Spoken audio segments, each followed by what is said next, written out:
కరకగూడెం మండల పరిధిలోని రఘునాథపాలెం గ్రామ పంచాయతీ నర్సంపేట కాలనీ నివాసుడు దొడ్డి సమ్మయ్య ఇల్లు అర్ధరాత్రి విద్యుద్ఘాతంతో కాలిపోయింది. బాధితుడిని ప్రభుత్వం అన్ని విధాలా ఆదుకోవాలని సామాజిక కార్యకర్త కన్నె రవి ప్రభుత్వాన్ని డిమాండ్ చేశారు. సంఘటనా స్థలాన్ని పరిశీలించి 50 కేజీల బియ్యం అందజేశారు. ప్రమాదంలో సర్వం కోల్పోయిన బాధితుడిని ఓదార్చారు.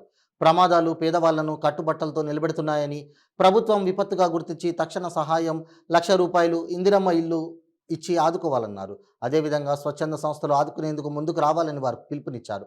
బాధితుడు తినడానికి తిండి గింజలు, 50,000 నగదు, బంగారం పూర్తిగా దగ్ధమయ్యాయని, ప్రభుత్వం అన్ని విధాలా ఆదుకునేలా తక్షణమే చర్యలు తీసుకోవాలని వారు ప్రభుత్వాన్ని డిమాండ్ చేశారు. ఈ కార్యక్రమంలో పాల్వంచ దుర్గా, నాగార్జున రెడ్డి, బాబు తదితరులు పాల్గొన్నారు.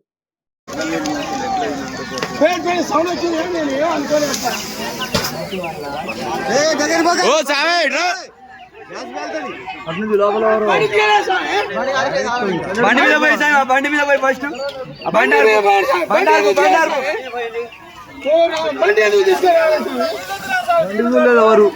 నియోజకవర్గంలో ఉన్నటువంటి ప్రజలందరికీ కూడా హృదయపూర్వక నూతన సంవత్సర శుభాకాంక్ష తెలియజేస్తున్నాను.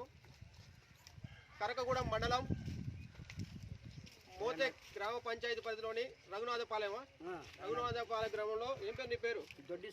దొడ్డి సమ్మయ్య అనే వ్యక్తి యొక్క ఇల్లు గత 30వ తారీఖు షార్ట్ సర్క్యూట్ అయ్యి పూర్తిగా బియ్యం, గిన్నెలు, గ్యాసు, మంచం, ప్రతి వస్తువు కూడా కాలిపోయింది.